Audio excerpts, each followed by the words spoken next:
babagay sa imburnal. Ang mga basurerang katulad mo, walang lugar sa mundong ito. Nakakadiri ka, kaya dyan ka. Magsama kayo ng mga nabubulok na basura. Pweh!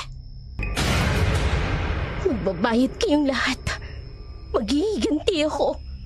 Pagbabayaran niyo ang lahat ng kasalanan ginawa niyo sa amin. Sisiguraduhin ko. Pagsisisihan niyo kung bakit ginawa niyo to sa pamilya ko. Merong aswang. Nakatago labang sila sa dilim. Naghihintay na tawagin. Nag-aabang kung kailan sasalakay. Hindi sila nawala. Nasa paligid lang natin sila. Nagmamasid. Sa kabilugan ng buwan, mas nagiging malakas sila at mapaghanap. Dark Shadow 101. Kumusta mga ka-shadow? Welcome back sa ating channel. Para sa lahat ng mga mahilig sa kwentong aswang at kababalagan, huwag nating kalilimutang mag-subscribe sa ating channel, Dark Shadow 101.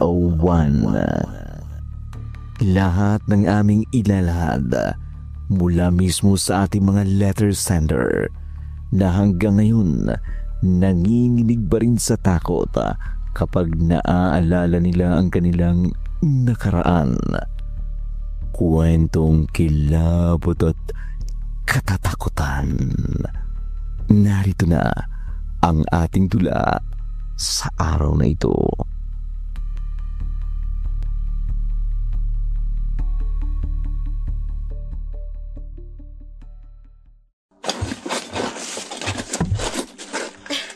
Lolo Ambrosio! Dito po sa bandang to! Marami pong mapapakinabangan! Mga lata at karton po! Talaga po? Sandali lang at pupunta ako dyan. Jackpot tayo nito, Lo! Marami tayo mapagbebentahan para pambili na rin ho tayo ng gamot nyo. Salamat naman sa Diyos, Apo.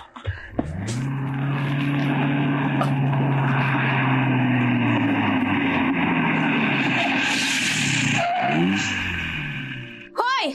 Umalis nga kayo dyan sa daraanan namin! Nakaharang yung bulok niyong kariton eh! Pasensya ka na, Mama. Pasensya na! Malalate na ako oh! Umalis nga kayo sabi dyan! Sandali lang. Itatabi lang namin yung karito namin. Mang Domeng, sagasaan niyo yung kariton! Mama? Sagasaan mo sabi kung ayaw mong ipatanggal kita kay Daddy bilang driver ko? Opo, Ma'am. Wag! Diyos ko, ang karito natin, Apo. Ma'am, bakit yun naman ginawa yun? Yan ang bagay sa inyo, mga hampas lupa! Sumusobra ka na. Wala naman kaming ginagawang masama sa'yo. Kung tutuusin, hindi ka naman talaga namin naaabala dahil ang lawak-lawak ng kalsada. Aba, nangangatwiran ka pang basurera ka? Siguro naman, kilala mo kung sino ako, di ba? Ako lang naman ang anak ng mayor sa lugar na to. Kaya magdahan-dahan ka sa pananalita mo. Hindi ko nakakalimutan kung sino ka. Pero hindi naman yata makatarungan ang ginawa mo sa karito namin. Talagang pinapainit mong ulo ko, ha? Halika nga dito! Bitiwan mo ako! Ano ba? Nasasaktan ako! Talagang masasaktan ka sa akin. Bitiwan mo ka po ko! Bitiwan mo ka po ko! Aray ang likod ko! Walang iya kang matanda ka! Buisit ka! Domeng! Turuan mo ng leksyon ng matandang yan! Lolo Ambrosio, hinampas niyo po si Maria ng tungkod mo. Tama lang yun sa kanya. Wala kang karapatang saktan ng anak ni Mayor! Huwag! Itigil mo yan! Huwag mong sasaktan ang lolo ko! Sige, Domeng! Kasaliguhin mong matandang yan! Bigyan mo! Sige, hampasin mo pa ng kahoy! Tama na sa amin yan eh! Lolo Ambrosio! Sige, Domeng! Pag-ampas sa lolo ko! Tama na! Lolo! Sakit ang tawag ka. Diyos ko! Dumudugo na ho yung mukha niyo, Tilong! Tama na sabi! Mga walang hiya kayo!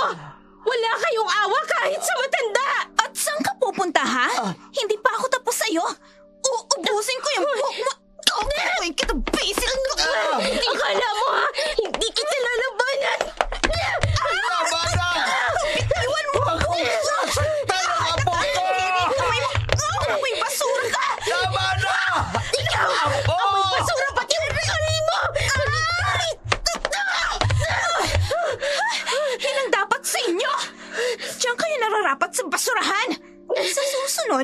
Huwag na kayong magpapakita pa sa akin dahil nakakadiri kayo! Lolo, kayong inaalala ko. Ayos lang ba kayo? Huwag mo ko alalahanin na po. Kaya kong tiisin ang sakit. Bye, mga hampas lupa. Sa susunod kasi, matuto kayong lumugar kung saan kayo nararapat. Tayo na, Domeng. Kailangan ko pang mag-disinfect ng katawan. Ew, nakakadiri. Puno ng galos ang katawan ng lolo ni Julia. Samantalang si Julia naman halos hindi makilala dahil sa puno ng putik ang kanyang damit at ang kanyang muka dahil sa pagkakasubsob sa kanya ni Mariel sa putik. Kilala si Mariel sa lugar nila bilang maarte, mapangutya at mapangmataas. Bunsong anak ito ng kanilang mayor kaya sobrang spoiled kahit wala na sa lugar. Malungkot na pinulot ng lolo ni Julia ang mga nadurog na ritaso ng kanilang kariton kahit ang mga basurang nakolekta nila ay hindi rin mapapakinabangan pa. Kaya mabigat ang loob nilang bumalik sa kanilang dampa na matatagpuan sa gilid ng bakawan. Doon lang kasi sila pwedeng magtirik ng isang maliit na dampa dahil wala naman silang sariling lupa. Kaagad na ginamot ni Julia ang sugat ng kanyang lolo bago magpaalam na pupunta siya sa sentro upang dumiskarte ng kanilang makakain. Maraming salamat po, Aling Magda. Malaking tulong na po itong 100. Ay, walang anuman, Julia. Basta kailangan mo ng tulong. Huwag kang mahihiyang magsabi sa akin. Ay, gusto mo ba'y dagdagan ko pa yan? Naku, huwag na po. Ito lang naman yung komisyon ko sa paglalako ng isda. Huwag kang mahiya. Ay, dadagdagan ko na yan. Gagawin ko ng 500. Ay, para maibili mo ng gamot ang lolo mo. Abay, balita ko. Nagpang-abot na naman kayo ng anak ni Mayor. Oo nga po eh. Sinira ho yung karito namin. Ay, balasubas talagang batang yon. Manang-mana sa pinagmanahan niya. Mabuti na lang yung nakatatan ng kapatid. Abay, medyo maayos ang landas na tinatahak. Ay, babait yun. Palagi yung nagpupunta rito upang bumili sa akin ng tuyo. Kumakain ho ng tuyo? Akala ko lahat sila maarte. Ay, ibahin mo si Gilbert. Mahilig yun sa mga pagkaing nabibili dito sa palengke. Ay, sayang galag. At wala siya rito ay nasa Maynila na. Eh, pero balita ko, uuwi kasi fiesta dito sa atin. Bahala po sila. Alis na po ako, Aling Magda. Ay, bago ka umalis, heto na ang 500. Dalhin mo na rin itong maruya para sa Lolo Ambrosio mo. Aling Magda, maraming salamat po talaga. Napakabait niyo po sa akin. Ay, sino pa ba naman ang magtutulungan, Apo? Kundi tayong nasa laylayan ng lipunan. Napangiti na lamang ng matamis si Julia kahit paano'y naibsan ang kanyang problema kung saan kukuha ng pera. Mabait talaga sa kanya si Magda. Matanda na ito pero patuloy pa rin sa pagtitinda sa palengke. Malaki rin ang pwesto nito. Wala rin itong pamilya. Nag-iisa na lamang sa buhay. Kaya minsan naisip ni Julia, kaya marahil malapit ang loob nito sa kanya dahil wala itong apo o kaya anak. Pagkaalis ni Julia sa palengke, dumiretso sa butika upang bumili ng gamot. Pauwi na siya nang makita niya ang isang nakapaskil na tarpaulin sa plaza tungkol sa mga darating na activity sa piyesta. Sinong magiging mutya ng Santa Barbara ngayong taon? Kung ikaw ay 18 taong gulang pataas, may magandang mukha, talento at kumpiyansa, magpalista na. Malaking cash prize ang naghihintay sa mananalo. 25,000? Ang laki na nun. Marami na akong mabibiling gamot ni Lolo Ambrosio. Kaya lang, pasok kaya ako? Baka pagtawanan lang ako eh. Gusto mong palista? Ha? Ako si Gilbert Romano, anak ni Mayor Romano. Siya yung ikinikwento ni Aling Magda kanina. Ibang-iba nga ang aura niya sa kapatid niyang si Mariel. Miss, natigilan ka na. Ayos ka lang ba? Oo naman. Sige, aalis na ako. At sandali lang. Ano nga pala ang pangalan mo? Julia, Nice to meet you. Ulya, teka. Hindi ka ba magpapalista? huwag na. Ang totoo niyan, tinitingnan ko lang. Hindi naman ako interesado magpalista. Hindi, open naman ito sa lahat. Isa pa, you already meet all the qualification ng hinahanap nila. Ano? Maganda ka, matangkad, balingkinitan, maputi. Kaya anong hadlang sa'yo para sumali? Wala akong perang panggastos. Di ba magastos kapag sumasali sa ganyan? I'll help you. Tutulungan mo ko? Oo, tutulungan kita. Pero bakit? Kasi alam kong deserving ka. Ganito na lang. Pumunta ka sa barangay huli ninyo, hanapin mo si Eti. Siya yung mag-aayos ng mga aplikanta. Magpalista ka doon tapos sasabihan ko siya na asukasuyin ang mga kailangan mo sa pageant. Pag-iisipan ko. Hindi makapaniwala si Julia na aalokin siya ng tulong ng kapatid ng taong nambuli sa kanya. Naguguluhan tuloy siya kung tatanggapin niya ba ito o tatanggihan. Pero kapag naisip niya ang premyo, kung sakaling mananalo siya nanghihinayang naman siya na huwag sumali. Pagkarating niya sa kanilang dampa, naabutan niya ang kanyang lolo, pilit na tumatayo upang magpainit ng tubig sa kanilang lumang takure. Lo, ako na po dyan. Hindi na dapat po kayo tumayo. Lamog po yung likod ninyo eh. Ulya po, ayoko na kasing abalahin ka pa. Kaya ko lumang magsiga ng apoy upang makainit ako ng tubig. Hindi naman ako maaano. Alam ko naman po na kaya nyo. Pero binugbog po kayo ng tauhan ni Mariel. Kaya hindi po dapat kayo kumikilos muna. Ay, sama talaga ng ugali ng batang yon. Paano na tayo nito ngayon, Apo? Medyo matatagalan bago tayo uli magkaroon ng kariton. Ako na lang po muna ang mamumulot ng basura, Lo. Dito ka lang po muna sa bahay. Hindi naman yata pwede yan, Apo. Ayokong iasa sa'yo ang lahat. Huwag niyo na po akong alalahanin. Kayang-kaya ko na po to. Sandali lang po. Heto na po yung gamot mo. Abay, medyo marami ito, Apo. Saan ka nakakuha ng pera? Tinulungan ko po si Aling Magda sa pagtitinda. Tapos, binigyan niya po ako ng 500 bayad. Abay talaga ni Magda.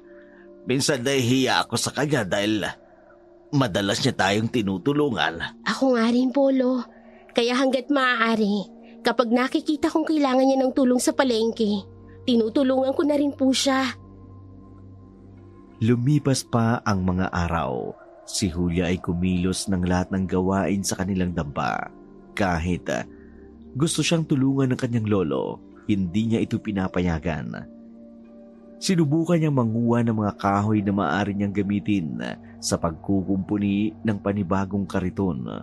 Ngunit hindi sapat ang mga iyon dahil kailangan niya pa ng ibang materyales katulad ng pako at iba pa.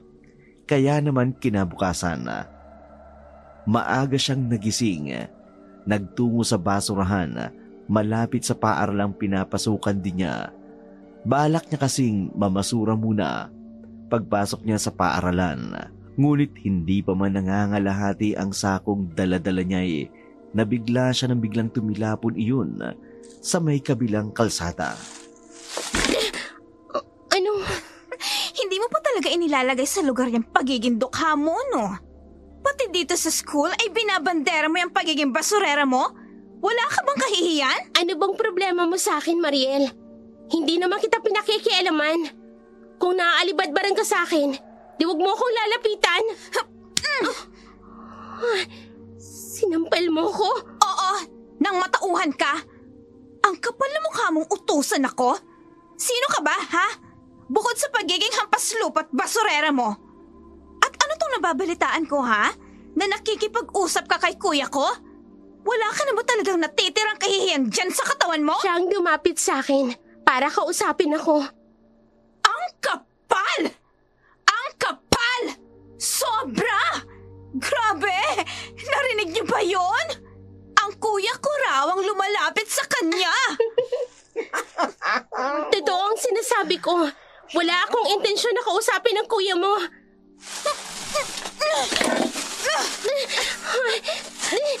Binuhusan mo ako ng basura galing sa... Oo! Basura yan galing sa imbornal. Sige pa, Mang Domeng. Buhusan mo pa siya ng basura. Ano ba? Tama na! Ang baho! Tama na! Tigilan niyo na yan! Ano ba? Julia, my dear. Natauhan ka na ba sa pagiging ilusyonada mo? Sumusobra ka ng babae ka. Wala naman akong ginagawa sa'yo. Pero pilit mo akong pinag-iinitan. Oh, well, hindi ko rin alam.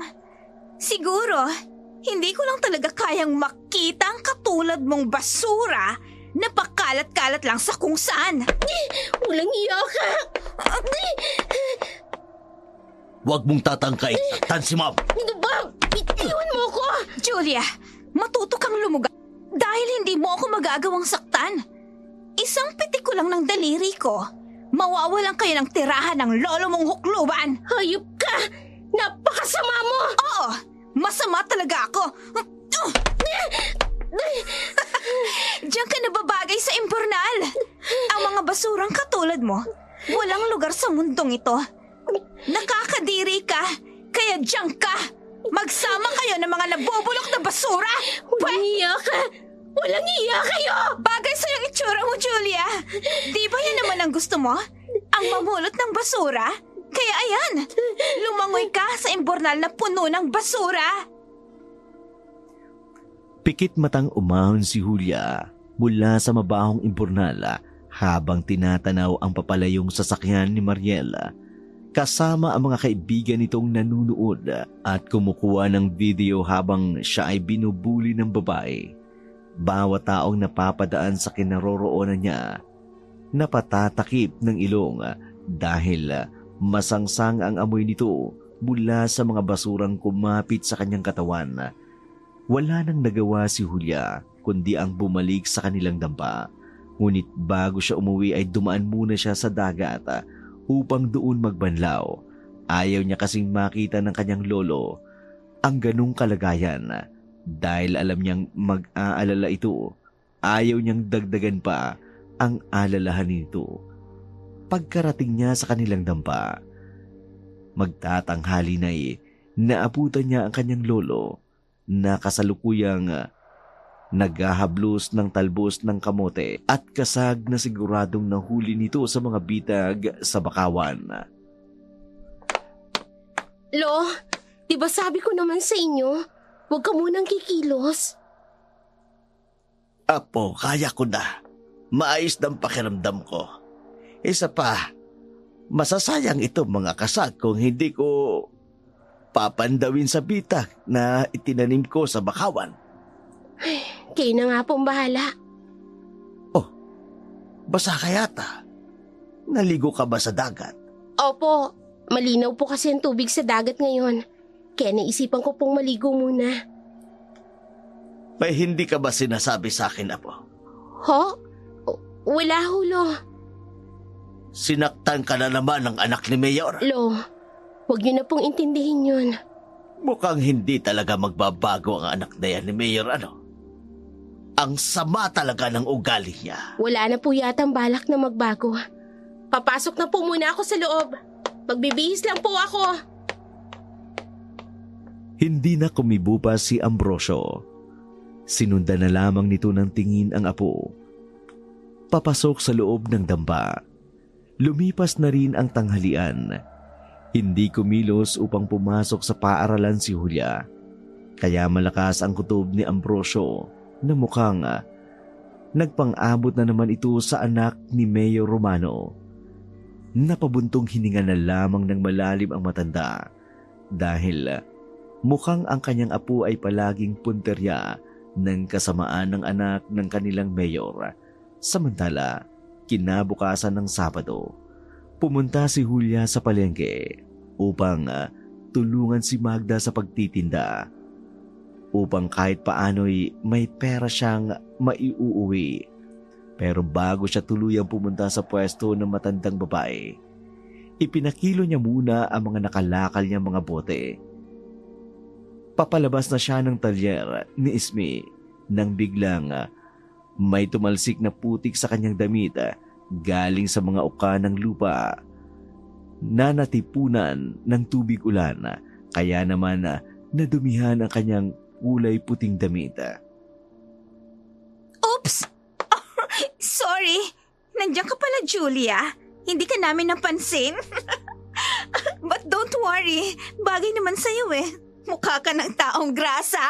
Hindi mo ba talaga ako titigilan? Ikaw ang dapat kong tanungin ng ganyan. Bakit ba kahit saang lugar ako magpunta ay nandun ka? Malamang. Iisang lugar ang tinitirhan natin, Mariel. Tama! Iisang lugar lang tinitirhan natin. Alam mo kung anong dapat mong gawin? Lumayas ka. Kasama ang lolo mong mukhang aswang. Huwag na huwag mong pagsasalita ng ganyan ng lolo ko. Insultuhin mo na ako't lahat. Huwag mong idadamay ang lolo ko. Oh? Anong gagawin mo? Sasaktan mo ako? Sige! At ipapadampot kita. Gusto mo ba yon? Ang sama-sama talaga ng ugali mo. I know, right? Domeng, paandarin mo ng sasakyan. Sumasakit ng mata ko eh. Dahil sa ampas lupang basurerang babaeng to. Walang hiya ka talaga. Oh, wait! Heto oh. Tinapunan mo ko ng mga basura. Oo, dahil di ba, nangangalakal ka naman ng basura. Kaya yan, tulong ko na sa'yo yan. Bye, Julia! Walang hiya ka. Akala mo hindi ako gaganti, ha? Heto ang putik. Ibabato ko sa iyong maldita ka. Shit! Pinatong mo ako ng putek! Butit hindi ba kami nakakaalis na visit ka? Gagantihan kita! Hindi ako makapapayag na hindi ako nakakaganti! Nanggagalaiti sa galit si Mariela habang panay ang sigaw nito sa driver. Ngunit hindi siya nito pinakinggan. Lihim namang natatawa si Julia, lalo na nang makitang sapul sa muka ni Mariela dahil sa putik na ibinato niya rito. Pagkatapos ng pangyayaring iyon, dumiretso siya sa pwesto ni Magda. Natuwa naman ang matandang babae nang makita siya, ngunit kaagad ding napalitan iyon ng pag-aalala nang mapansin ang itsura ni Julia. Puno ng putik ang suot nitong damit. Oy, anong nangyari sa'yo, Julia? Ay bakit puno ng putik ang damit mo? Yung anak po ni Mayor, pinagdiskitahan na naman ho ako. Ay, sumusobra na talaga ang anak na yan ni Mayor Romano. Hindi ka na talaga magawang tigilan. Gustuhin ko man pong saktan at labanan siya. Palagi po siyang may kasamang mga tauhan eh. Ay, sa bagay, ang mga taong katulad niya ay takot sa sarili nilang multo. Ay, huwag kang mag-alala, Julia. Makakaganti ka rin sa babaeng yun. Salamat po, Aling Magda. Alam kong hindi maganda ang magtanim ng puot sa puso. Pero sumusobra na po talaga si Mariel. Habang pinag-uusapan nila ang tungkol sa kasamaan ni Mariela, patuloy naman sila sa pagtitinda ng mga isda. Masaya si Julia dahil malaki ang naibenta ni Magda, kaya medyo malaki-laki rin ang ibinayad dito sa kanya. Masayang-masaya si Julia habang pauwi sa kanilang bahay. Hindi niya alintana ang putik sa damit. Ang mahalaga ay maipakita niya sa kanyang lolo ang binili niyang kalahating litsyong manok na sa baldika. Minsan lang silang makakain ng masarap, kaya sigurado siyang matutuwa ang kanyang lolo. Ngunit malayo pa lamang siya sa kanilang damba. Biglang kinabahan si Julia, lalo na nang makita niya nagkalat sa lupa ang kanilang mga kaldero. Ang nag-iisa nilang baboy ay nakawala sa kulungan, nakahandusay sa lupa, duguan. Patakbong pumasok si Julia sa loob ng damba. Ganun na lamang ang kanyang pagkabigla nang tuluyan siyang makapasok sa loob. Lolo! Oh, Diyos ko! Nakahandusay siya sa lupa at tumutugo ang ulo niya. Lo, anong nangyari? Sino may gawa nito sa inyo? Lolo! Mga tauhan ni Mariel, ang anak ni Mayor. Sumugod sila dito. Sinira niya mga tanim natin. Pinatay niya si Bodigang, nag-iisa nating baboy, Apo. Walang iya siya! Magbabayad sila sa ginawa nilang ito, Lo! Dadaling ko po kayo sa ospital, Lo. Kailangan niyo pong magamot. Apo, wag na. Gastos lang yan. Wala tayong pera. Hindi ko na rin kaya, Apo. Lo, hindi! Huwag mo sabihin yan! Hindi ko kakayanin kapag nawala ka, Lo! Huwag niyo po akong iwan! Lolo! Huwag niyo akong iwan! Apo, Ikaw na lang ang meron ako! Apo. Mahal ka ni Lolo. Pasensya na. Hindi ko na magawang samahan ka pa. Hindi ko na kaya, po. Lolo! Tandaan mo, mahal na mahal ka. Hindi! Lolo, Ambrosio! Lolo! Huwag mo pong ipipikit ang mata mo, Lolo! Huwag! Dadaling kita sa ospital! Mabubuhay ka, Lo! Hindi! Lolo!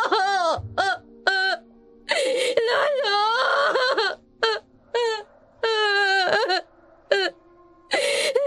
Magbabayad kayo lahat! Maghihigantay ako! Pagbabayaran niyo ang lahat ng kasalanan ginawa niyo sa amin! Sisiguraduhin ko! Pagsisisihan niyo kung bakit niyo ginawa ito sa pamilya ko! Pumailan lang ang palahaw na iyak ni Julia sa buong kabahayan, lalo na nang tuluyang lagutan ng hininga ang kanyang lolong si Ambrosio. Halos mabaliw ang dalaga dahil sa sakit ng pagkawala niya. Nalaman ng mga tao ang malagim na sinapit ng kanyang lolo, ngunit tikom ang mga bibig nila dahil sa takot kay Mayor Romano. Namatay si Ambrosio dahil sa multiple injuries dulot ng latigo. Inilibing din kaagad si Ambrosio at sa tulong ng mga tao sa kanilang baryo, na ilibing naman ito ng matiwasay. Ano nang balak mo ngayong gawin, Julia? Gusto ko pong pagbayarin si Maria sa kahiyupang ginawa niya sa lolo ko. Magsasampa ka ng kaso. Gustuhin ko man, Aling Magda. Ngunit alam kong walang mangyayari. Lalo na tao ni Mayor ang chief ng pulis dito sa bayan natin. Tama ka. Halos lahat ng nasa munisipyo ay tao niya. Mahihirapan kang magsampa ng kaso. Ay baka mamaya pag-initan ka palalo. Gusto ko pong kumanti, Aling Magda. Kahit sa anong paraan. Basta makaganti lang po ako. Ay, naiintindihan ko ang nararamdaman mo. Gusto mo bang doon na sa akin tumira? Mag-isa lang ako sa buhay. Delikado rin sa isang dalagang katulad mo ang manirahan pa sa bahay ng yumao mong lolo. Ayos lang po ako, Aling Magda. Nakakahiya po kasi. Ang dami niyo na pong tulong na ibigay sa amin ni Lolo noon. Huwag ka nang mahiya. Lumipat ka na sa bahay. Tutulungan na kitang maghakot ng mga gamit mo. Napayakap si Julia kay Magda at napaiyak kahit na wala ang kanyang lolo. Kahit paano'y meron pa rin taong nais na tumulong sa kanya. Nang araw din yun, kinuha niya ang kanyang mga gamit sa dampa nila ng kanyang lolo. Dinala rin niya ang ilang gamit ng kanyang lolo, lalong-lalo na ang baol na palagi nitong iniingatan. Naruroon ang mga luma nilang litrato, Pagkarating niya sa bahay ni Magda, napangiti siya. Maaliwalas at konkreto ang bahay. Malaki rin para sa isang taong nakatira lamang doon. May 3 kwarto, malawak na sala at kusina. Kumpleto rin ang appliances. Magiliw siyang tinanggap ni Magda at dinala sa isang malaking bakanting kwarto. Eto ang magiging silid mo, Julia. Sana'y maging komportable ka dito. Maraming salamat po, Aling Magda. Sa totoo lang po, mas malawak pa po ito sa bahay namin ni Lolo. Gusto kong maging komportable ka rito sa bahay. Ituring mo na rin itong sayo. Maraming salamat po. Hayaan niyo po. Masisipagan ko po ang pagtulong sa iyo sa pagtitinda sa palengke. Ay, batang ito, oo. Huwag mong alalahanin yun. Ang isipin mo ngayon ay ang pag-aaral mo. Ilang araw ka nang absent. Matatahimik lang po ako, Aling Magda. Kung naiganti ko na ho ang Lolo Ambrosio ko. Gusto mo ba talagang gumante? Opo. Gustong-gusto ko pong kumante. Nakita ni Julia ang bahagyang pagngiti ni Magda sa kanya. Iniwan din agad siya ng matanda sa loob ng kwarto at mag-isa na lamang siya doon na nag-iiyak. Lumipas ang ilang oras, nagpa siyang lumabas ang dalaga. Kaagad niyang hinanap si Magda. Naabutan niya ito sa labas. Habang nakatanaw sa bilog na buwan, kaagad niya itong nilapitan. Aling Magda, pasensya na po. Ngayon lang po ako lumabas ng kwarto. Ayos lang yun. Nakapagluto na ako ng hapunan natin. Naku, nakakahiya naman po. Sana po tinawag niyo po ako para natulungan ko po kayo. Julia, wag mo nang alalahanin pa yon. Sanay akong gumawa ng gawaing bahay. Ilang dekada na akong mag-isa sa buhay. Bakit po pala hindi ka na nag-asawa, Aling Magda? Dahil sa isang malalim na dahilan, Julia. Ikaw, yung sinabi mo sa akin kanina, gusto mo ba talagang gumante? Opo, dahil pinatay nila ang lolo ko. Gaganti ho ako. Kahit na ano gagawin ko, makaganti lang sa kanila. Gusto mo bang tulungan kita? Po? Paano naman po? At anong tulong? Magagawa kitang tulungan, Julia. Yon ay kung papayag ka sa paraang sasabihin ko. Opo, papayag po ako. Halika, sumunod ka sa akin. May ipapakita ako sa iyo. Bagaman may halong pagtataka, sumunod na lamang si Julia sa matandang si Magda. Pumasok siya sa isang bakanting kwarto na katabi lang ng silid na inuukupan niya. Laking gulat niya nang makita na puno ito ng mga libro, parang isang maliit na library na nagtatago ng lihim. Sa silid, may mesa at 2 upuan. Umupo si Magda sa isa. Dahan-dahang binuklat ni Magda ang isang itim na libro. Nang makita ito ni Julia, bumilis ang tibok ng kanyang puso. Kakaiba ang itsura ng aklat. Ang aklat na ito ay tila ba lumang balat ng hayop at ang mga teksto sa loob ay kakaiba. Halos hindi maintindihan. Hindi niya maiwasang titigan si Magda nang may pagtataka sa kanyang mga mata. Anong uri po ito ng libro, Aling Magda? Ngayon lang po ako nakakita ng ganitong libro. Pamana pa ito sa akin ng kanununuan ko. Ito ang magiging daan ng iyong paghihiganti, Julia. Ho? Teka po. Aklat po ba ito ng pangkukulam? Parang gano'n na nga. Kapag natutunan mo ang mahalagang aral ng itim na aklat, magagawa mong utusan ng mga alagad ng dilim, katulad ng mga aswang. Aswang? Aling Magda, nagbibiro po ba kayo? May aswang po ba sa panahon natin ngayon? Merong aswang, Hulya. Nakatago lamang sila sa dilim. Naghihintay na tawagin. Nag-aabang kung kailan sasalakay. Hindi sila nawala. Nasa paligid lang natin sila. Nagmamasid at sa kabilugan ng buwan, mas nagiging malakas sila at mapaghanap. Nakakakilabot naman po yun, Aling Magda. Pero kapag natuto po ba ako, magagawa ko talagang mautusan ng mga alagad ng dilim? Magagawa po nila akong tulungan sa paghihiganti ko? Oo, at tamang-tama. Dahil kabilugan ngayon ng buwan, mas mapapadali ang pag-aaral mo ng itim na orasyon. Susubukan ko po. Sigurado ka na ba talaga? Baka magsisi ka sa huli. Hindi ko po pagsisisihan na magantihan ang taong nambuli sa akin at ang dahilan kung bakit namatay ang Lolo Ambrosio ko. Desidido si Julia na matuto ng mga aral ng isang mangkukulam. Kaya naman, hindi na nag-atubili pa si Magda. Tinuruan niya si Julia. Noong unay, hirap ang matanda na sanayin ang dalaga. Pero dahil sa determinasyon ni Julia ay unti-unti itong natuto. Katulad ng orasyon, kulam.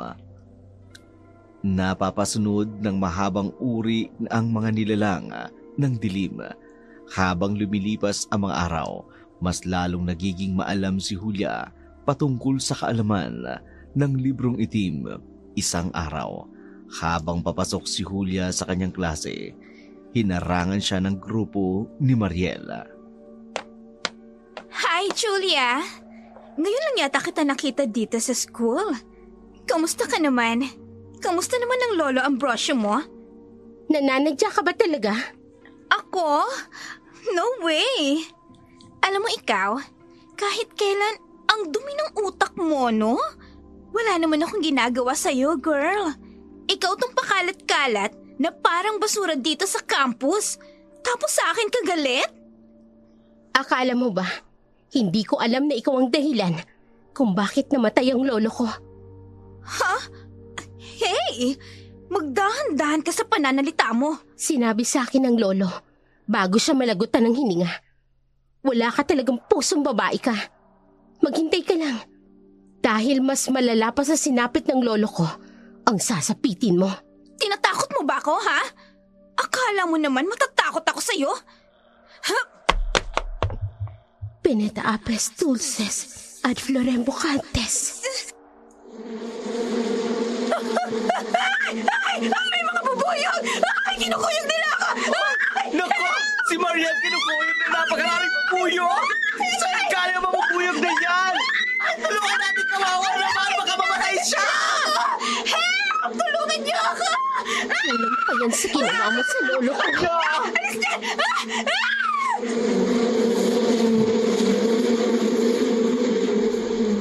Kaagad na tumulong ang mga tao.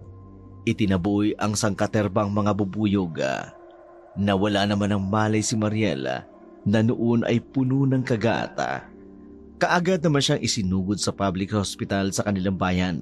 Labis naman ang pagtataka ng mga tao kung saan nanggaling ang mga bubuyog na yun. Samantala, tuwang-tuwa naman si Julia nang makauwi sa bahay ni Magda. Kaagad naman itong napansin ng matanda, kaya agad niya itong tinanong kung ano ang dahilan ng kasiyahan nito. Ginawa ko yung orasyon na natutunan ko sa itim na aklat. Kumana siya, Aling Magda. Kinuyog ng mga bubuyog ang walang hiyang si Mariel. Kaya hayon, isinugod siya sa ospital. Kamangha-mangha ang galing mo, Julia. Nagawa mo agad ang orasyon nang walang kahirap-hirap. Kulang pa ho ang nangyari sa kanya, Aling Magda. Gusto kong manginig siya sa takot at hindi niya nananaising mabuhay pa. Ay, Bakit po, Aling Magda? wala naman. Ang mabuti pa ay magpahinga ka na. Alam kong pagod ka sa maghapon mo sa eskwelahan. Hindi po. May oras pa ho ako. Para mangalakal po ako ngayon. Pero Hulya, pinibigyan naman kita ng pera. Aling Magda, nakakahiya po kasi. Pinapatiran niyo na po ako dito sa bahay ninyo ng libre. Hayaan niyo na po akong gawin ito. Ikaw ang bahala. Basta umuwi ka bago magdilim. Opo, Aling Magda. Katulad ng sinabi ni Julia, pumunta nga siya sa dam site at nanguha ng basura. May naipon naman siyang bakal at mga karton na maaari niyang ipakilo sa talyer ni Ismi. Bago matiyak na sapat na ang kanyang nakalakal, nagtungo siya sa talyer ni Ismi.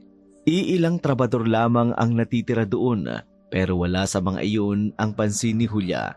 Pagkatapos niyang magpakilo, sa halip na umuwi ay dumiretso siya sa daan patungo sa bahay ni Mayor Romano upang magmanman kung nakauwi na nga ba si Mariel galing sa ospital. Kailangang malaman ko kung nakauwi na ba galing ng ospital ang bruhang si Mariel. Dito ako magtatago sa bandang to. Tanaw at dinig ko ang mga tao sa bakuran nila. Yaya, bilisan niyo nga ang kilos niyo! Ang sakit-sakit na ng mga sugat ko! Ano ba? Ang babagal niyong kumilos! Ang sama talaga ng ugali ng babaeng to. Mamamatay tao ka. Pareho kayo ng ama mong walang hiya. Mariel, ano ba? Huwag mo namang sigawan ang mga katulong. Oh, shut up, kuya! Nasasabi mo lang yan dahil hindi ikaw ang nasa kalagayan ko. I swear, may sademonyong babaeng yun. Manang, gamutin niyo na lang ang sugat ni Mariel. At ikaw, Mariel, pumasok ka na sa loob ng bahay. Nakakahiya. Dinig na dinig ng mga kapitbahay ang boses mo. Huwag mo nga akong pakialaman. Pareho lang kayo ni Dad. Bahala ka nga sa buhay mo. Alam mo, ang hirap mong intindihin. Oo, sige na. Iwan niyo ako lahat. Ito na ang pagkakataon ko. Aalamin ko ang bawat kilos mo, Mariel. Upang maisagawa ko ng plano ko na paghihiganti sa iyong babae ka.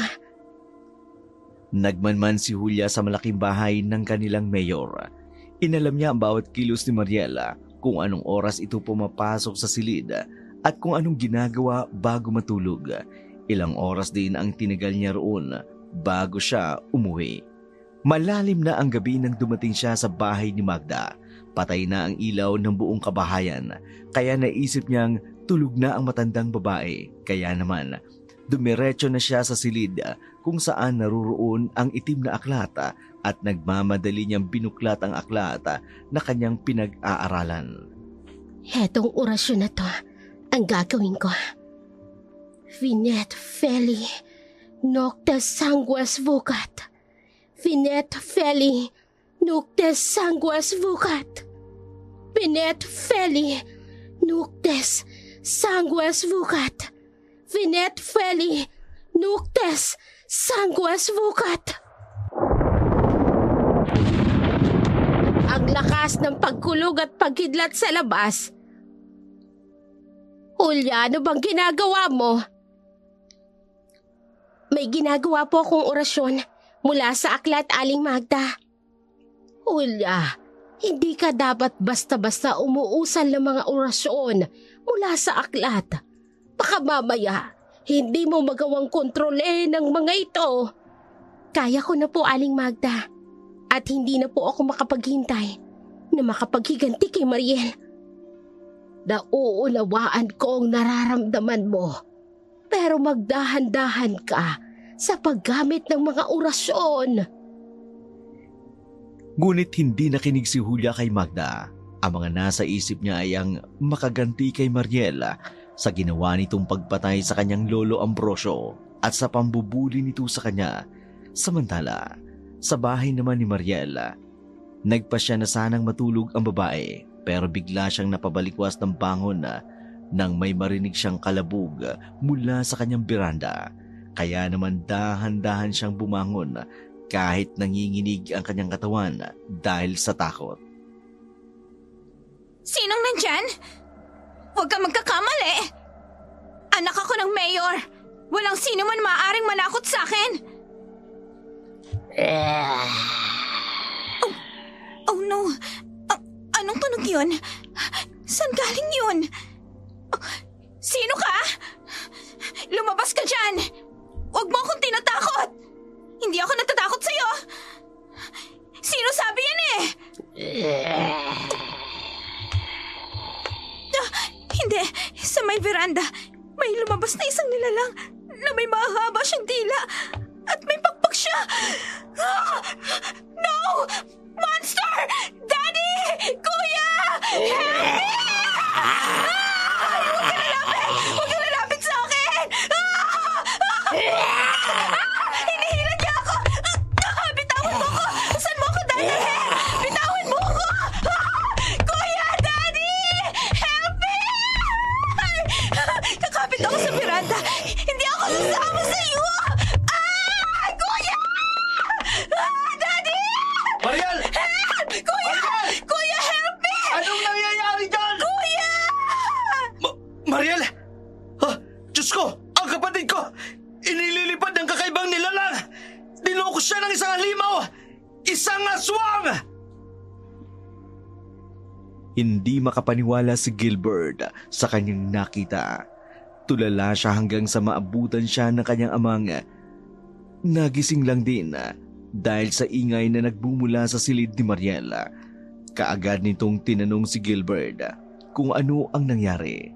Pero nang sabihin ni Gilbert kung ano at sino ang dumukot sa kapatid, muntika na itong sapakin ni Mayor Romano. Wala naman kasing maniniwalang may aswang, lalo na sa kanilang lugar. Kinabukasan, kaagad na pinahanap ni Mayor Romano ang kanyang bunsong anak. Kaagad na napabalitang bumungad kay Julia at Magda. Kalat na sa buong bayan ang pagkawala ni Mariel. Wala naman pong maghihinala na ako ang nagpadukot sa kanya. Anong plano mong gawin sa kanya, Julia? Kagaya ng ginawa niya sa lolo ko. Pahihirapan ko muna siya. Ay, sana lang. Walang makaalam na naririto siya sa bahay ko. Kaya kung hindi, siguradong ipakukulong tayo ni Mayor Romano. Natatakot ho ba kayo sa kanila, Aling Magda? Hindi, Julia. Hindi kailanman ako natakot sa mga tiwaling opisyal na kagaya ni Mayor Romano. Kung ganon, mabuti ho, Aling Magda. Mauna na po ako. Pupuntahan ko pa ang bisita ko. Ngumiti ng matamis si Julia kay Magda bago nito tinungo ang bakanting silid. Sa gitna ng silid ay naroon ang nakagapos na si Mariela. May takip ang ulo nito ng sako. Lumapit dito si Julia saka tinanggal ang sakong nakatalukbong sa ulo ng babae. Kaagad na sumigaw si Mariela pero natigil ito nang bigla itong sampalin ni Julia. Manahimik ka! Ikaw! Walang hiya ka, Julia! Paano ako napunta dito? Nasaan na yung halimaw na dumukot sa akin kagabi? Ako ang nagpadukot sa'yo, tonta! Hayop ka! May demonya ka talaga, no? Humunta ka! Sa oras na makawala ko dito, sisiguraduhin kong susunod ka sa hukay ng lolo mo! Hindi ako makahinga. Ikaw ang isusunod ko sa hukay ni Lolo. Wala kang awa. Pati Lolo na uugot-ugot na, hindi mo pinalampas. Sinong kumastigo sa Lolo ko? Sinong inutosan mo? Si Domeng! Hindi ako makahinga. Papatay kitang walang iya ka! Lumabang ka ng patas! Pakawalan mo ako dito! Aray! Aray! Ang buko! Sinampal mo na ako nang sasabunot ka pa! Wala kang karapatang utusan ako na lumaban ng patas. Dahil ikaw mismo, madumi ka maglaro. Wala akong ginawang masama sa'yo. Pero palagi mo akong binubuli. Kung ako lang sana ang nasaktan mo, ayos lang. Pero dinamay mo ang lolo ko at napatay mo. Kaya hindi kita mapapatawad. Tama na! Tama na! Kulang pa yan. Kulang pa yan. Pakawalan mo ako dito, Julie!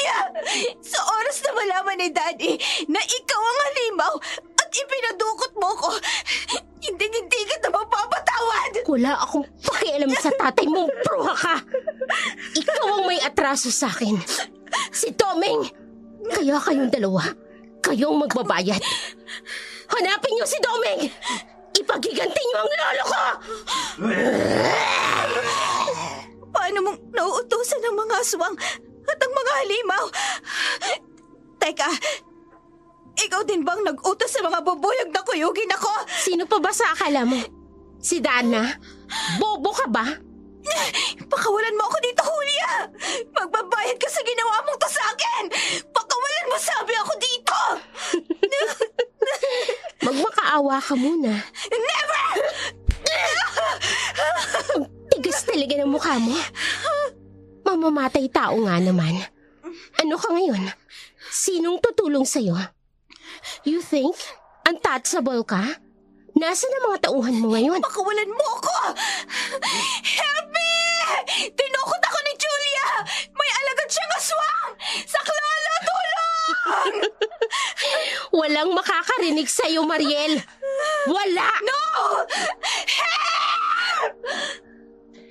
Labis ang tuwa ni Julia nang makita ang hirap na hirap si Mariel. Namumula na rin ang mukha nito, dala ng kanyang pagsampal sa babae. Gulong-gulo rin ang buhok nito. Kinabukasan, parang normal na pumasok sa paaralan si Julia habang nagkakagulo ang mga tao. Sa unang bahagi ng paaralan, kaya naman dahil sa kuryosidad, lumapit siya sa nag-uumpukang mga tao upang mag-usisa kung ano ang nangyari. Hindi taong gumawa niyan. Tingnan ninyo ang mga estado ng bangkay ni Domeng. Wasak ang sikmura. Wala ang lamang loob at walang dugo. Abay, oo nga. Alaya nga doon ang mga tauhan ni Mayor. Aswang daw ang dumukot doon sa bunsong anak. May aswang pa lang ngayon. Sino may sabi? Si Gilbert, yung panganay na anak ng makita daw mismo nito na dinukot ng aswang si Mariel. Tinangay daw ng nilalang na may pakpak. Abay, nakawakwak ano? Ang tindi naman ang galit ng aswang na yun. Sa personal driver ni Mariel. Patay na si Domeng. Naipaghiganti na kita, Lo.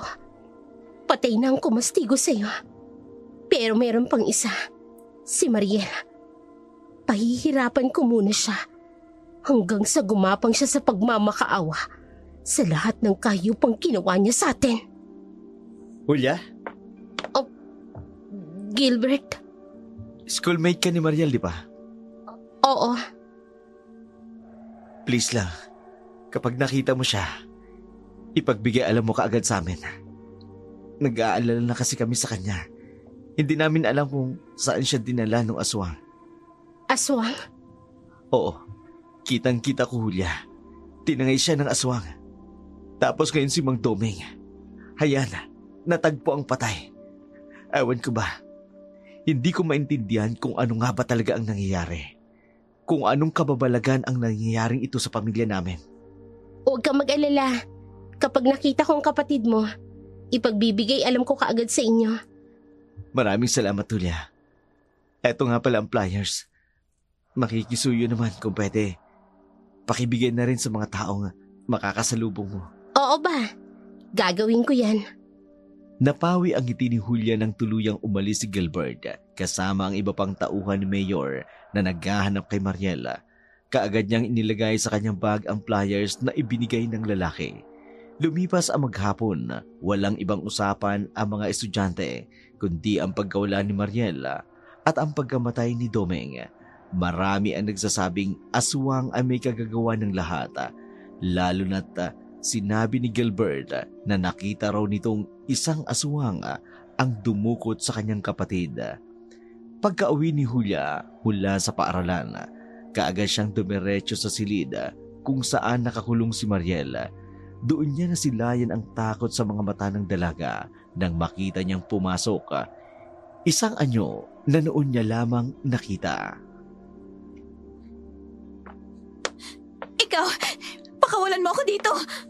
Marunong ka rin palang matakot. Hindi ako natatakot sa iyong hampas lupa ka. Oh, come on. Kitang-kita ko ang takot sa mga mata mo, Mariel. Sa oras na makawala ako dito, magpapahit ka. Hindi ako natatakot sa'yo. Kahit na may mga alagad ka pang aswang. Talaga? Alam mo, may balita ako sa'yo. Si Domeng, yung loyal mong driver na pumatay sa lolo ko dahil sa utos mo, ayun, patay na rin. Pinatay ng aswang kagabi. Hindi. Nagsisinungaling ka. Buhay pa si Domeng. Sinungaling ka. Tinatakot mo lang ako. Ayaw mong maniwala? Ayan, tingnan mo ang mga larawan mula sa balita. Tingnan mo. Hindi. Hindi totoo yan. Eto oh, may mga flyers ako. Mga flyers ko. Oo, hinahanap ka ng pamilya mo. Alam mo ba kung sinong nagbigay sa akin yan? Ang kuya mo. Tinanong niya sa akin kung nakita raw ba kita. Siyempre sabi ko hindi. Ayun, paniwalang-paniwala siya na medyo nakonsyensya nga ako eh. Kasi hindi naman kasing itim ng budhi mo ang budhi ni Gilbert. Pakawalan mo ako rito. Gusto ko nang umuwi. Hindi ko naman ginustong mamatay ang lolo mo. Kasalanan niya yun kasi nanlaban siya. Gusto ko lang namang ipasunog ang bahay niyo. Pero nanlaban siya. Kaya inutusan ko si Domeng na bugbugin na lang ang lolo mo. Napakasama mong tao! Namatay na nga yung lolo ko. Nagawa mo pang sisihin. Natural! Lalaban siya dahil sinisira niyo ang tahanan namin. Anong karapatan ninyo, ha? Anong karapatan ninyo mang-apak na mga maralitang katulad namin? Hindi ko alam. Basta masaya ako na nakikita kang umiiyak at nasasaktan. Pwes ngayon, baliktad na ang pagkakataon. Ikaw naman ang pahihirapan ko!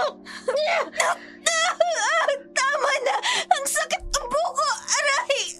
Tama na! Hindi kita titigilan hanggat hindi ka gumagapang sa sakit. Tulong! Tulong!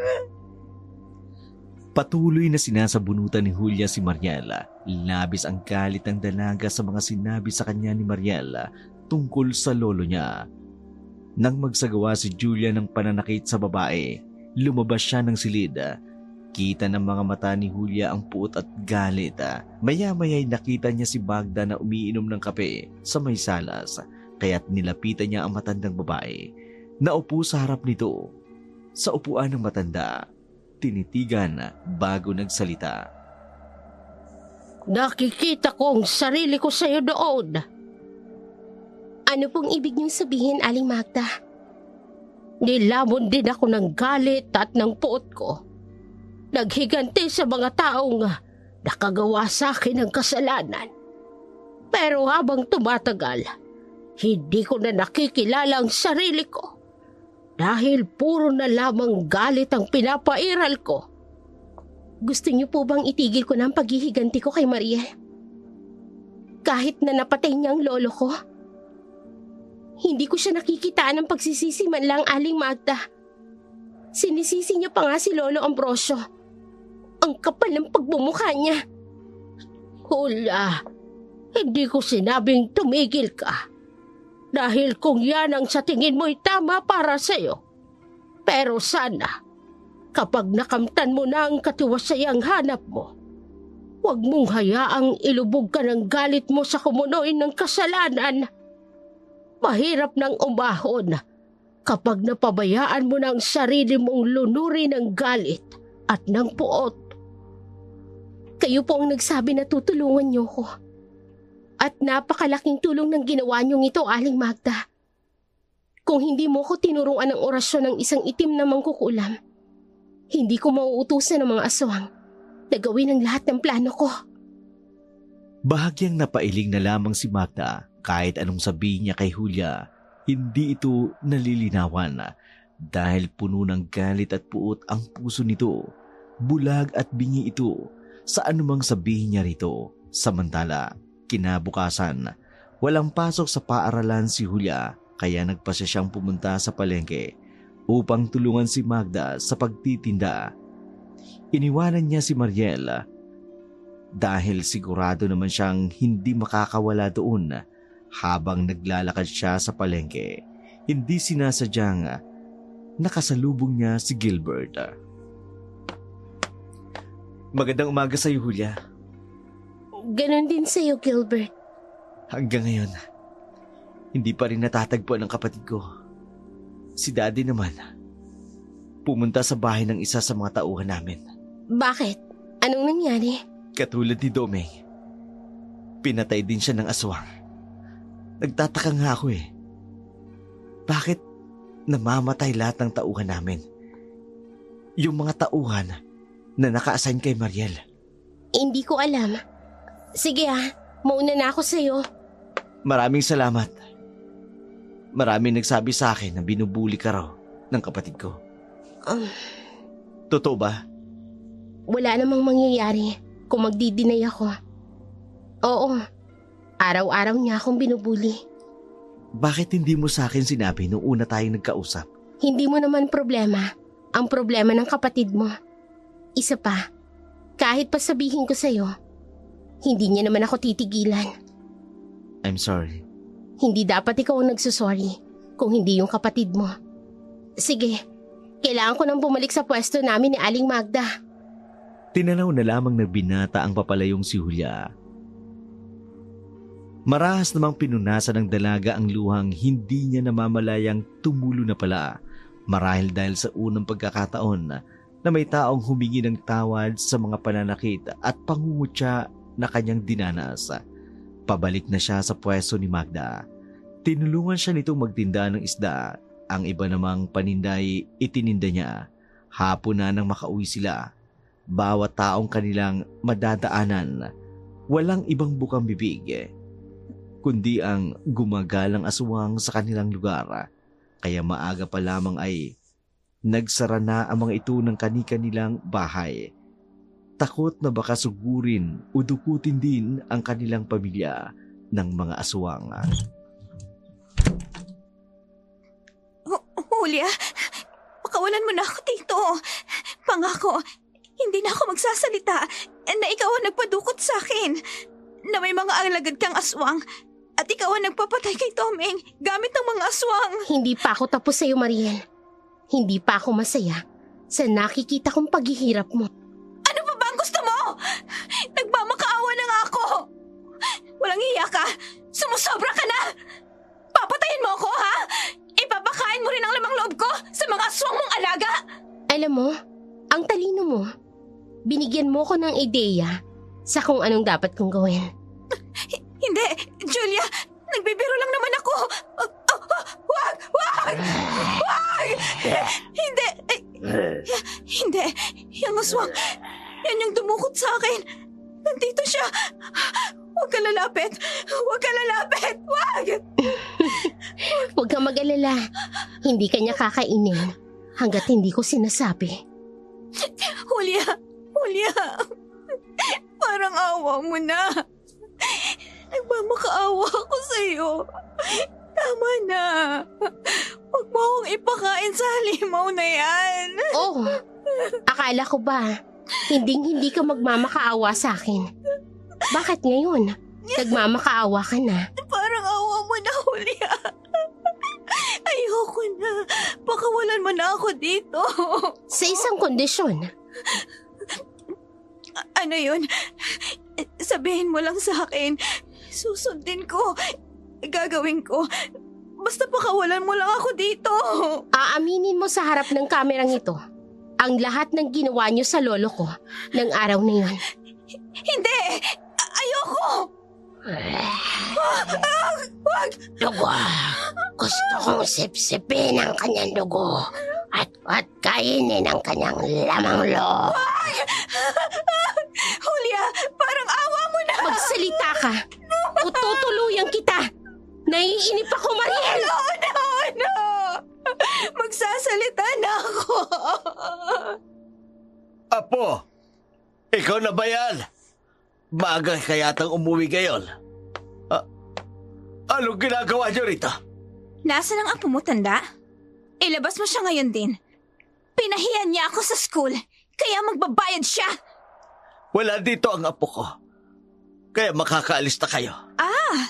Wala pala ha? Domeng, halughugin niyo ang buong bahay. Opo, madam.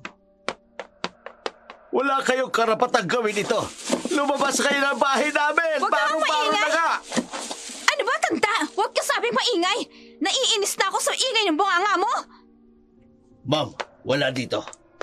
Sinabi ko naman sa inyo, wala dito ang apo ko. Kung ganon, ganito na lang ang gagawin ko. Para pagsisihan ng apo mo ang ginawa niya sa akin. Domeng, sunugin mo ang buong bahay at patayin ang baboy sa kulungan. Huwag niyong gagawin yan. Wala kaming ibang mapupunta ng apo ko. Huwag niyong sirain ang dampa namin. Tumahimik na makukulubang ka! Huwag mo akong iiyakan dahil hindi ako naaawa sa'yo! Napakasama din niya. Lumayo kayo dito. Huwag niyong susunugin ang dampa namin. Aray! Ano ba? Tigilan mo ang pambabato mo! Domeng! Umalis Tigilan mo kayo dito! matandang yan! Umalis kayo dito! Tumbagay sa'yo matanda ka! Sige, Domeng! Kastiguhin mong matanda! Eto pa! Sige lang, Domeng! Ano ba? Huwag mong titigilan! Ma'am, hindi na siya kumikilos. Mukhang baldado na. Napuruhan yata namin ni Tano. Pabayaan nyo na yan dyan. Yung baboy, barilin nyo. Tingnan ko lang kung may matira pang kabuhayan ng pesteng Hulya na yon. Halos madurog ang puso ni Julia habang pinakikinggan ang lahat ng mga sinasabi ni Mariel. Nang matapos na ang babae sa pagsasalaysay sa buong pangyayari, hindi niya mapigilang sabunutan at sampalin ito. Dahil sa labis na galit, lumabas siya ng kwarto, nagtungo sa kanyang silid. Doon ay napaiyak siya. Pagkatapos ay pinag-isipan niyang mabuti kung ano ang maaari niyang gawin kay Mariel. Kinabukasan, mugto ang mga mata na lumabas ito ng kanyang kwarto. Anong nangyari? Bakit mugto ang mga mata mo? Pinaamin ko si Mariel. Sinabi niya ang lahat ng nangyari ng araw na namatay si Lolo Ambrosio. Ano na ang balak mong gawin sa kanya? Hindi habang buhay. Magagawa mo siyang ikulong at pahirapan dito sa loob ng bahay. Alam ko ho, Aling Magda. Pinag-iisipan ko na ho kung anong dapat kong gawin sa kanya. Pag-isipan mong mabuti. Lalo na ngayon, hindi tumitigil ang pamilya niya sa paghahanap. Marami na ring mga pulis ang nagtatanong-tanong sa mga bahay-bahay kung nakita ba nila si Mariel. Ang iba'y tahasang pumapasok. Iba talaga kapag mga tiwaling opisyal. Huwag po kayong mag-alala, Aling Magda. Aalisin ko na siya sa bahay na ito bago pa makarating mga tauhan ni Mayor dito. Tumango na lamang si Magda bago nagpatuloy sa paghiwa nito ng mga gulay. Katulad ng sinabi ni Magda, marami nga siyang narinig na reklamo hinggil sa tahasang pagpasok ng mga tauhan ni Mayor Romano sa mga bahay-bahay upang hanapin lamang si Mariela. Kaya naman kinagabihan, sa utos ni Julia sa kanyang mga alagad na aswang, dinala ng mga ito si Mariel sa gubata. Sumunod na lamang si Julia sa gitna ng dilim. Umaalingaw-ngaw ang takot at iyak ni Mariel na humihingi ng tulong sa kung sino man ang makaririnig sa kanya. Tulungan niyo ako! Parang awa niyo na! Tulong! Pakawalan niyo ako dito! Walang makakatulong sa'yo dito, Mariel. Walang ibang tao maliban sa atin. Anong gagawin mo sa akin, Julia? Gusto ko lang makipaglaro ka sa mga alagad kong aswang. Tatakbo ka? Hahabulin ka nila. Hindi! Hindi! Hayop ka! Napakawalang hiya mo! Humingi na ako ng tawad sa'yo! Ano pa ba ang gusto mo? Bobo ka talaga, no? Nakapatay ka ng tao dahil sa kasamaan ng pag-uugali mo. Tapos akala mo, hihingi ka lang ng tawad. Ayos na ang lahat. Pwes nagkakamali ka. Ayoko na. Parang awa mo na. Pakawalan mo na lang ako. Takbo, Mariel. Takbo!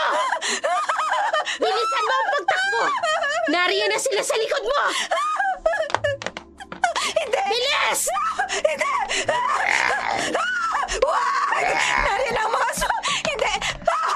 Tatagin Sabi ko naman sa'yo, Mariel, bilisan mo ang pagtakbo! Ayan tuloy! Nadagit ka ng aswang! Wag! Aray! Ang mga kuko niya bumabaon sa balat ko! Ilaglag mo siya! Ngayon din!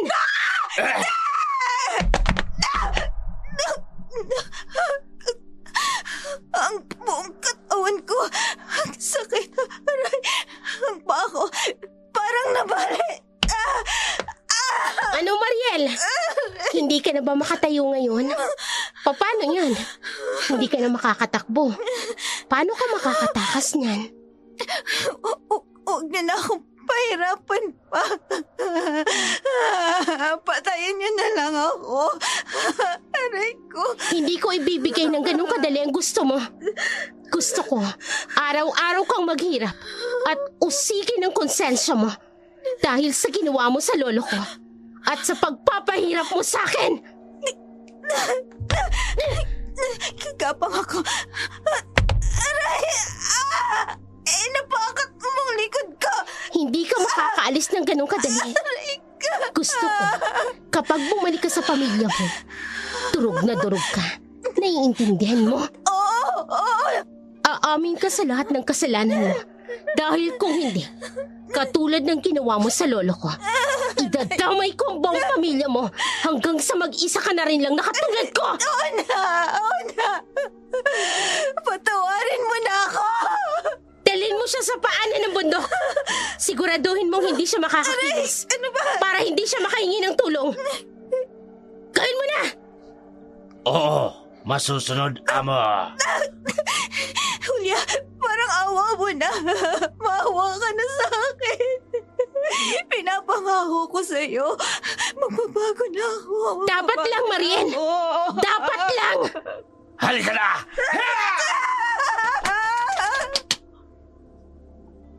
Sa kalaliman ng gabi, dinagit siya ng aswang patungo sa lugar na sinasabi ni Julia.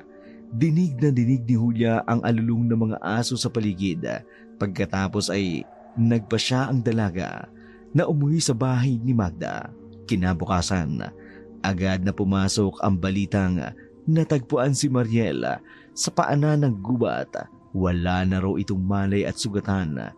Nakatingin naman si Magda at Julia at naghihintay kung magsusumbong nga ba si Mariel sa kung sino ang dumukot sa kanya. Lumipas ang maghapon. Wala silang natanggap kahit na anong balita. Sino yan? Daddy? Ikaw ba yan? Kuya Gilbert? Ako to, Mariel. Julia, anong ginagawa mo dito? Paano ka nakapasok dito? May nagbabantay na tauhan sa labas ng kwarto ko. Nakalimutan mo na yata kung anong kaya kong gawin. Kaya kahit maglagay pa ang daddy mo ng maraming tauhan, hindi gagana sa akin yan. Anong kailangan mo sa akin? Akala ko ba pinapalaya mo na ako? Kayo ng alagad mong aswang. Hindi ba may usapan tayo? Aamin ka sa kasalanan ginawa mo? Bakit ko pa gagawin yon? Gayong nakalaya na ako sa'yo. At isa pa, ayokong madungisan ang pamilya namin. Wala ka talagang isang salita. Wala ka nang magagawa, Julia. May CCTV ang kwartong ito. At sigurado ko, malalaman nilang ikaw ang nagpadukot sa akin. CCTV.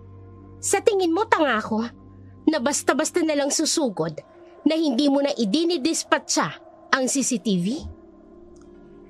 Ha? Sinira mo ang CCTV dito sa kwarto ko? Oo naman, Mariel. Hindi lang akong may koneksyon. Ang kaibahan lang natin, ang mga tauhan mo, tatanga-tanga. Ang sa akin, matatalino. Hindi. Umalis ka dito. Kundi sisigaw ako. Sige, sumigaw ka. Nang maipalapa na kita sa kasama kong aswang. Ano? Sigaw! Lubayan mo na ako. Dahil kahit anong gawin mo, hinding-hindi ako aamin. Magkamatayan na tayo. Mabait pa nga ako sa'yo eh. Dahil ikaw na itong kriminal, ikaw pa ang pinapakiusapan ko. Pero sige, dahil matigas ka, Sino ang gusto mong unahin kung ipalapa sa aswang? Ang daddy mo? O ang kuya mo? Hindi! Wag! Wag mong gagawin! Parang awa mo na. Wag mo silang idadamay! Yun naman pala eh. Umamin ka na. Ayoko! Ayoko magalit sa akin si Daddy. Ayoko madungisan ng reputasyon at pangalan namin! Yun naman pala eh. Pero bakit pinatay mo ang lolo ko? Hindi ko alam! Hindi ko alam! Lubayan mo na ako! Ayaw mo talaga? Sige. Ilalabas kong video kung saan umamin ka ng lahat ng kasalanan mo. Hindi! Huwag, Julia! Huwag mong gagawin to sa akin, Julia! Walang hiya ka! Hayop ka, Julia! Hayop ka! Kahit anong sigaw ni Mariel, hindi siya pinakinggan ni Julia. Duman ito sa bintana ng kanyang silid. Sa tulong ng alagad nitong aswang, malaya itong nakaalis. Umiiyak naman si Mariel na umalis ito. Nakaupo sa sahig, taranta namang pumasok si Gilbert at tinanong kung ano ang nangyari. Nagtataka rin ang binata kung bakit walang malay ang mga taong dapat sana'y nagbabantay sa kanyang kapatid. Anong nangyari sa'yo? Bakit walang mali ang mga tao sa labas? Mariel! Kuya si Julia. Galing siya dito. Dudukutin niya ako ulit. Kuya, ayoko nang sumama sa kanya. May mga kasama siya. Kasama niya yung mga alagad niyang aswang. Kuya, please, tulungan mo ako. Julia? Yung schoolmate mo? Oo, galing siya dito. Kuya, siya ang nagpadukot sa akin. Paano niya namang magagawang ipadukot ka? Wala namang impluensya yun. Walang pera. Mangangala ka lamang ng basura, hindi ba? Hindi. Maniwala ka sa akin, kuya. May sa demonyang babaeng yun. May mga alagad siyang aswang. Siya ang dahilan ng pagkawala ko. At siya din ang rason kung bakit hindi ako makalakad ngayon. Kuya, may isisiwalat siyang magiging kasiraan ko at ng pamilya natin. Kuya Gilbert, please. Pigilan mo siya. Ayoko magalit sa akin si Daddy. Gusto ko sanang tulungan ka. Pero hindi ko maramdaman na totoo ang iyak mo. Pero sige. Sabihin mo lang sa akin. Ano ba talagang ginawa mo? Panay ang iyak ni Mariela. Hindi na ito magawang kausapin ni Gilbert ng maayos. Kaya kinaumagahan nagtungo si Gilbert sa bahay ni Magda upang kausapin si Julia. Ngunit wala na doon sina Magda at Julia. Pagka-uwi ni Gilbert, laking gulat niya nang makita si Mariel na pilit na isinasakay sa isang pulis mobil. Ayon sa kanyang ama, umamin daw si Mariel sa krimen ng pagpatay sa lolo ni Julia. Siya raw mismo ang tumawag sa mga pulis at nagsabi ng buong katotohanan. Hindi na ito na ipagtanggol pa ng kanilang ama dahil bago na ang hepe ng kanilang bayan. Samantala, si Julia naman, nakahinga na ng maluwag nang malaman niyang umamin na si Mariela sa kasalanang ginawa nito.